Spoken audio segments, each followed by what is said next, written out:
But the inspiration is very important now because the current crop of leaders that we have haven't inspired the people. So the people have lost Mm, confidence. They have lost mm, trust. Now, but mm. among our people, among the Nigeria or the African people, there are still some individual who can inspire the people because the people need Mm, inspiration. We all are not mm. strong. We all are not Yeah, strong. There are some of us that are yeah. stronger than the other. That is why we are a people. Those who are strong Mm, need to inspire others so that they can be strong too.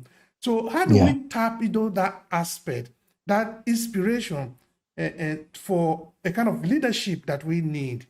Because if people are Okay. not inspired now, it becomes difficult because it is not it is not an Mm, easy journey. It is no, not an easy no. journey at all. But if we get a Mm, good inspiration, motivation, and all that, then we can go. mm, So speak yeah, to us about yeah. this inspiration, please. That's a good part. You say it's not an easy part, and that's the thing we need to realize that it's not easy in form of leadership, and this is where leaders need to have empathy on their people. Understand that sometimes people you're leading can't get it. They haven't got it. They haven't got to where you are. So they're on a journey, and sometimes it might take them years to get there. But you have got as a leader have got to be able to showcase empathy and understanding and guide people. Sometimes people don't want to move. People are satisfied with where they are. But then we have to keep encouraging and inspiring them. And one of the ways that I think that I'm learning that it will be a good way is by being an inspiration myself. It's by doing things, pushing my limits. Hmm. Pushing my limits, being an inspiration myself. In other words, I'm working on me. I'm taking on things that are hard for me. I'm taking on projects that are hard for me. I'm continuously striving to be the best. And I'll tell you the story because where I live I live in an environment. There are very few blacks around here. Very few people who look like me. I think that it's growing now in terms of the population.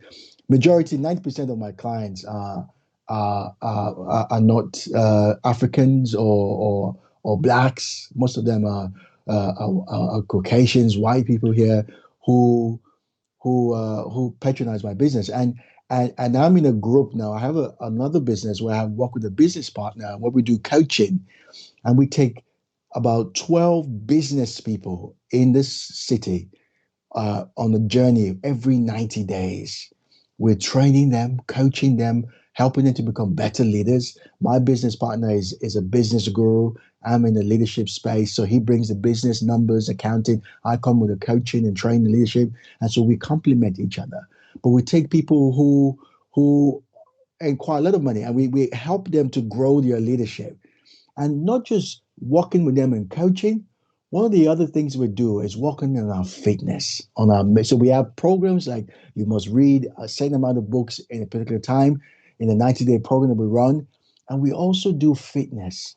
We go to the gym, we have ab challenges, we have different challenges. And at the end of the 90 days, we set ourselves a challenge to climb the mountains. I'll tell you, so the tallest mountain in England is called Scaffold Pike. We climbed it last August, and I'm climbing the mountain. I'm looking. There's nobody that looks like me. I told my mom, I'm climbing the mountain. She says, for what now? Ogini, Ogini, what are you doing mountain for what? You say for what? I say, mommy, relax. She said, are they paying you to climb mountain? I say, mommy, they're not paying me. I am working on myself. So every day we must go to the gym. We must continuously work on ourselves. We must continually read a book. We must continually pursue spiritual growth, whether it's mindfulness, whether it's meditation, whatever that is. We must engage in those practices because what we're doing consistently here is that we're building our capacity to handle whatever life throws at us. And so when I share in the story, when I sit with people who look like me and I share stories, I just climbed the mountain. In 2 weeks, I'm climbing the tallest mountain in Wales. May, this is hardcore. I remember the first time I climbed the one last year. Just we haven't even gone past 100 feet elevation. I was breathing heavy. Oh, help, help. For my mind, I say, who said to me, you have just stay for house? Well, brother, it's incredible. But what I'm doing here is pushing my limits. Pushing now I can share the story of I can even show pictures. People are like, wow, it's crazy. I say, yeah, I did it. Now I'm climbing another one in 2 weeks' time. I keep doing this thing. In March, I never used to run. Now I am running. We set ourselves a 5K run every day for the whole of March, brother. For the whole of March, every day, 31 days, I was running 5K every day. I've never run before. In fact, I hate running. Now I started running, and it's that consistency. It's the compound effect. So continuously pushing myself. In the month of April, we hiked 70. We planned to hike 75 miles. I was only able to do half of it. 35 miles. Hiked the whole city called the Isle of Wight. Now, I'm sharing this not to blow my own horn, but to emphasize the need for sometimes to do things that can be inspiring to the others. But just keep pushing yours. When we push ourselves, when we become successful in our business, when we become successful in our own personal pursuit, when we become successful in our relationship, when we become successful at the things that we set ourselves to do, we become inspiring.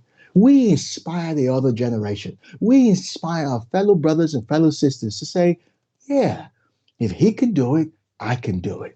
And that's leadership quality. When we build on our own capacity to handle more. I'm involved in 6 businesses at the moment, and the only reason why I can do that is because I'm continuously working on myself. It takes energy to run a business.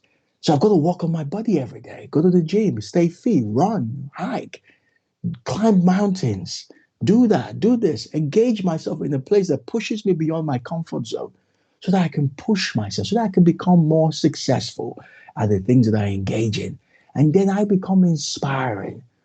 And that's my message. That's the answer to the question. To become inspiring, keep working on yourself.